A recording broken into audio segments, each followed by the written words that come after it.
Life is complex. Join us for the simple gifts of wisdom, love, and delight in the written word. Animal Farm by George Orwell.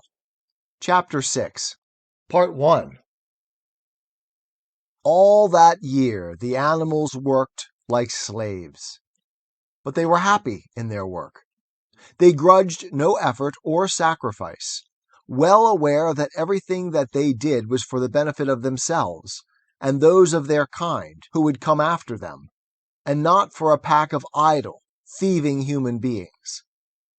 Throughout the spring and summer they worked a 60-hour week, and in August, Napoleon announced that there would be work on Sunday afternoons as well. This work was strictly voluntary, but any animal who absented himself from it would have his rations reduced by half. Even so, it was found necessary to leave certain tasks undone. The harvest was a little less successful than in the previous year, and 2 fields which should have been sown with roots in the early summer were not sown because the plowing had not been completed early enough. It was possible to foresee that the coming winter would be a hard one. The windmill presented unexpected difficulties. There was a good quarry of limestone on the farm, and plenty of sand and cement had been found in one of the outhouses, so that all the materials for building were at hand. But the problem the animals could not at first solve was how to break up the stone into pieces of suitable size. There seemed no way of doing this except with picks and crowbars, which no animal could use, because no animal could stand on his hind legs. Only after weeks of vain effort did the right idea occur to somebody, namely, to utilize the force of gravity. Huge boulders, far too big to be used as they were lying all over the bed of the quarry.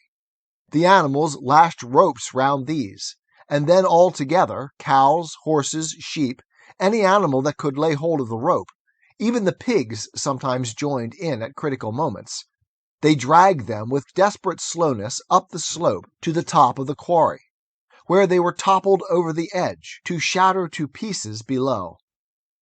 Transporting the stone when it was once broken was comparatively simple. The horses carried it off in cartloads. The sheep dragged single blocks. Even Muriel and Benjamin yoked themselves into an old governess cart and did their share. By late summer, a sufficient store of stone had accumulated, and then the building began, under the superintendence of the pigs. But it was a slow, laborious process.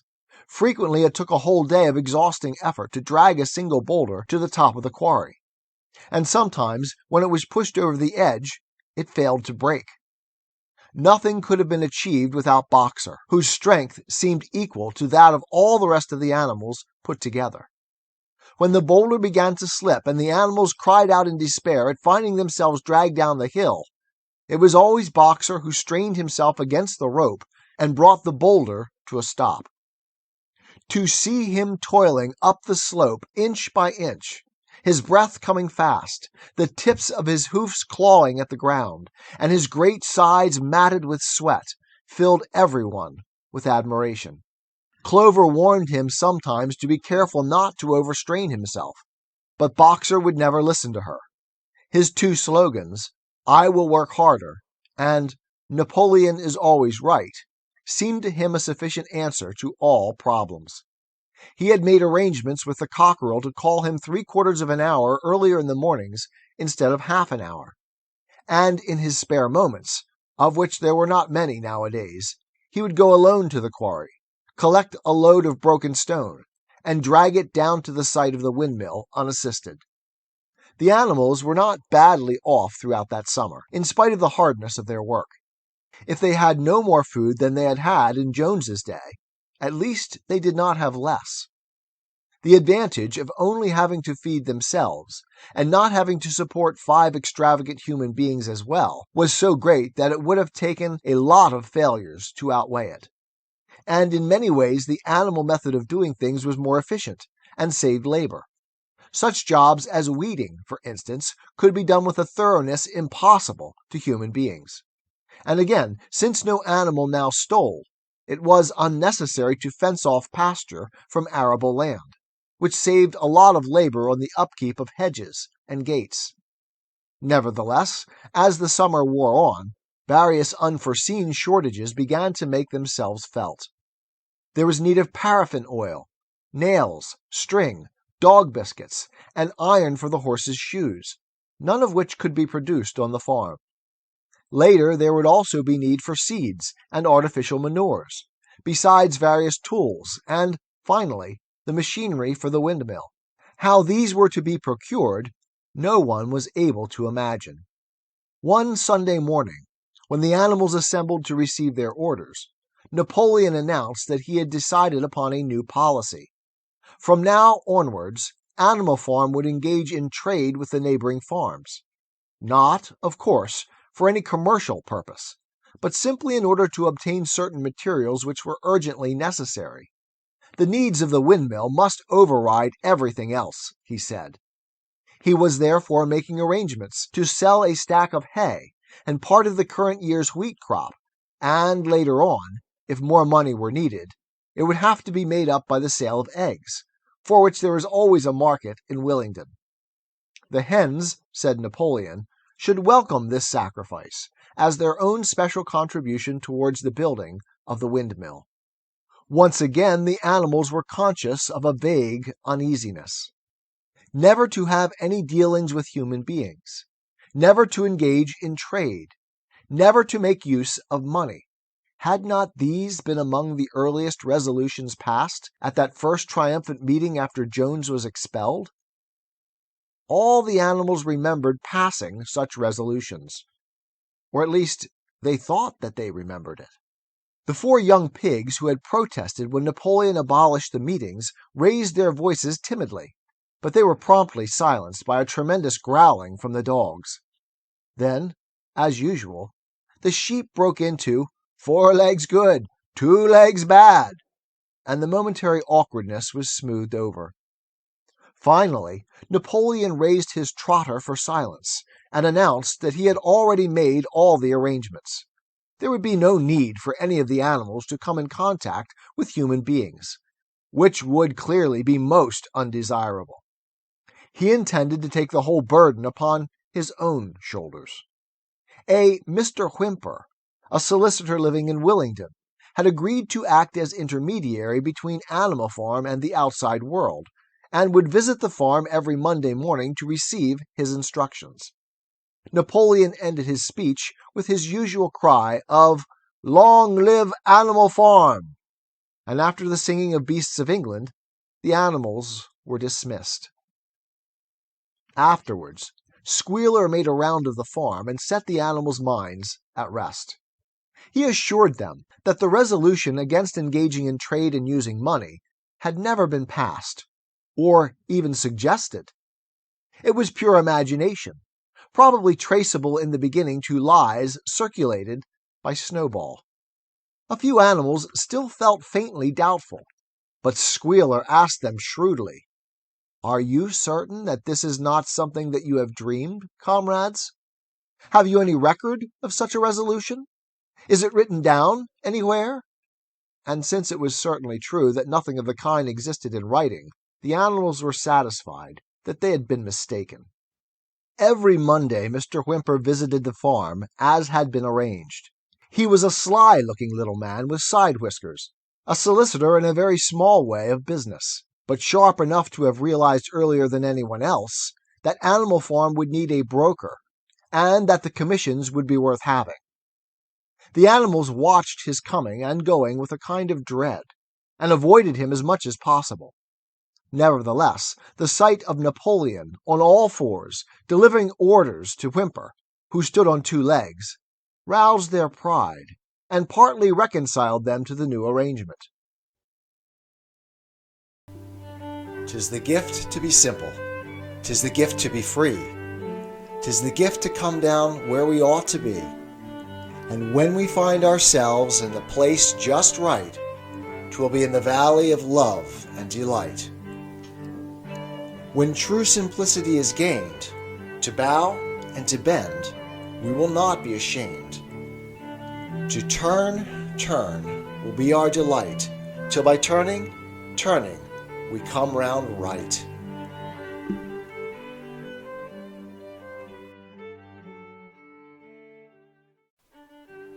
Life is complex. Join us for the simple gifts of wisdom, love, and delight in the written word. Animal Farm by George Orwell. Chapter 6. Part 2. Their relations with the human race were now not quite the same as they had been before. The human beings did not hate Animal Farm any less now that it was prospering. Indeed, they hated it more than ever. Every human being held it as an article of faith that the farm would go bankrupt sooner or later, and, above all, that the windmill would be a failure. They would meet in the public houses and prove to one another by means of diagrams that the windmill was bound to fall down, or that if it did stand up, then it would never work. And yet, against their will, they had developed a certain respect for the efficiency with which the animals were managing their own affairs. One symptom of this was that they had begun to call Animal Farm by its proper name, and ceased to pretend that it was called the Manor Farm. They had also dropped their championship of Jones, who had given up hope of getting his farm back and gone to live in another part of the county. Except through Whymper, there was as yet no contact between Animal Farm and the outside world. But there were constant rumors that Napoleon was about to enter into a definite business agreement, either with Mr. Pilkington of Foxwood or with Mr. Frederick of Pinchfield. But never, it was noticed, with both simultaneously. It was about this time that the pigs suddenly moved into the farmhouse and took up their residence there. Again, the animals seemed to remember that a resolution against this had been passed in the early days, and again Squealer was able to convince them that this was not the case. It was absolutely necessary, he said, that the pigs, who were the brains of the farm, should have a quiet place to work in. It was also more suited to the dignity of the leader, for of late he had taken to speaking of Napoleon under the title of leader, to live in a house than in a mere sty. Nevertheless, some of the animals were disturbed when they heard that the pigs not only took their meals in the kitchen and used the drawing room as a recreation room, but also slept in the beds. Boxer passed it off as usual with, "Napoleon is always right." But Clover, who thought she remembered a definite ruling against beds, went to the end of the barn and tried to puzzle out the 7 commandments, which were inscribed there. Finding herself unable to read more than individual letters, she fetched Muriel. "Muriel," she said, "read me the 4th commandment. Does it not say something about never sleeping in a bed?" With some difficulty, Muriel spelt it out. "It says, 'No animal shall sleep in a bed with sheets,'" she announced finally. Curiously enough, Clover had not remembered that the 4th commandment mentioned sheets, but as it was there on the wall, it must have done so. And Squealer, who happened to be passing at this moment, attended by 2 or 3 dogs, was able to put the whole matter in its proper perspective.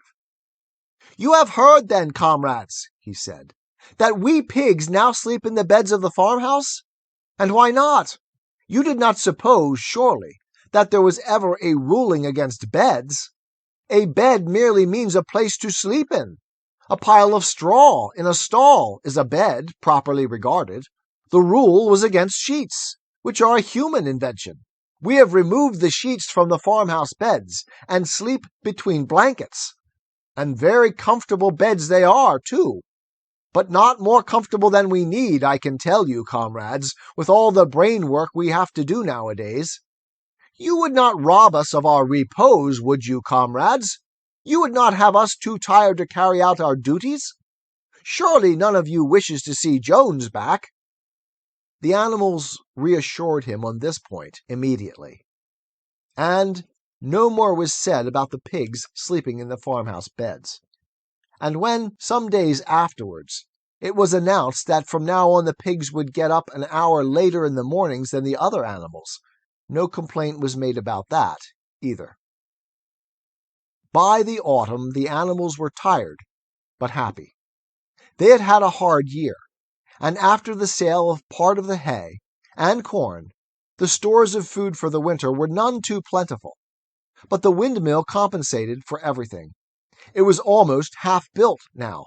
After the harvest, there was a stretch of clear, dry weather, and the animals toiled harder than ever, thinking it well worth while to plod to and fro all day with blocks of stone, if by doing so they could raise the walls another foot.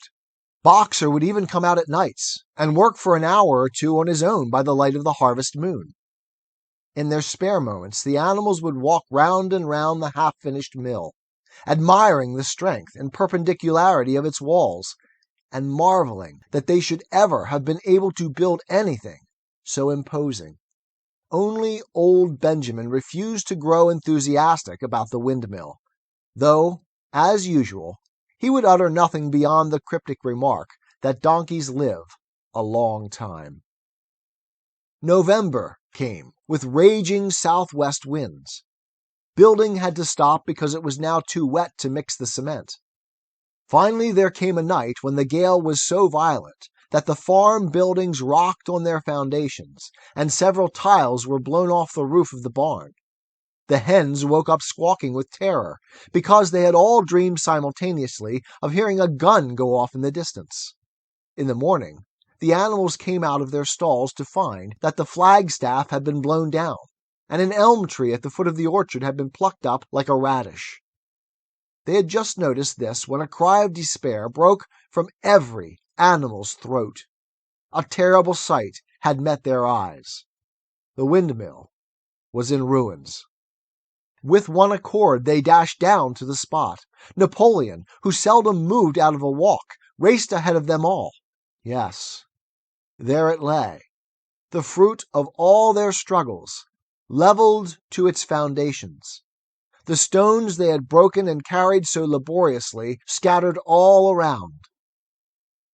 Unable at first to speak, they stood gazing mournfully at the litter of fallen stone.